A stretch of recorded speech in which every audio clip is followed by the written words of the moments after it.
छात उपरे माळमाळ होर्डिंग राजस्व पाउनी बीएमसी।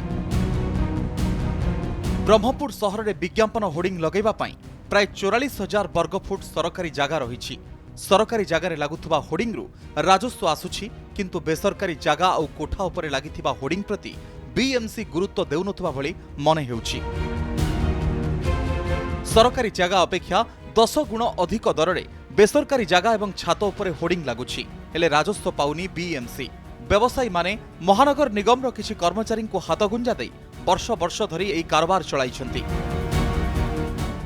जो होर्डिंग अच्छी तार ओजर फटर नंबर अच्छी तार पुनरादी सहित संभाली से देखार अच्छी परमिशन देवा कथा तसहित विज्ञापन अनुसार केते पैसा दौर आते म्यूनिशिपालिटी महानगर मिल देखा पड़ो ये तीन जगह हेले जाए होर्डिंग लगा कथा कैपेसिटी थी जब 20 किलो बहन कर 200 केजी लुहा लगे आप देखिले जी गोटे लेमैन भी देखिले जापर किंतु किसी लोक किछि टंकार आशारे समस्त जीवन विपद सकुल करवा निहाती निंदनीय घटना एवं एप्रति खुद स्थानीय विधायक सांसद जिलापाल महोदय जदि अनुध्यान करते ताले ऊपर निश्चय निया पारता किछि प्रतिकारात्मक पदक्षेप। आज्ञा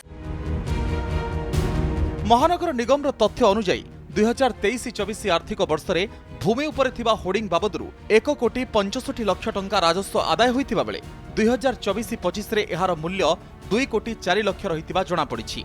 जदि भूमि उपरे लागुथुबा होर्डिंग रे वर्षकु 2 कोटी राजस्व आसुछि, तेबे कोठा उपरे लागुथुबा होर्डिंग रु केते आदाय हेउथुबो तार हिसाब नाही, कारण कोठा उपरे थिबा होर्डिंग पई टेंडर हेउनथुबा बेले एहा केवल विज्ञापन दातांकु अनुकंपा छडा आउ किछि नुहे। तांको प्रथमे नोटिस दिया जिवो एवं नोटिस प्रकारांते से माने जदि तार कार्यक्रम किछि ग्रहण करिवे नाही तेबे ताको भांगिबा सहित तांको आमे पेनाल्टी एवं एफआईआर पर्यंत मध्ये कथा जिवो। ब्रह्मपुर महानगर निगम आय किभली बढ़िबो से नै सबु बेले मानस मंथन चलिछि, हेले विज्ञापन होर्डिंग को निज नियंत्रण रे रखि पारिनी बीएमसी। ब्रह्मपुर कैमरा पर्सन विक्रमंक सह आलोक साहू रिपोर्ट, कनक न्यूज।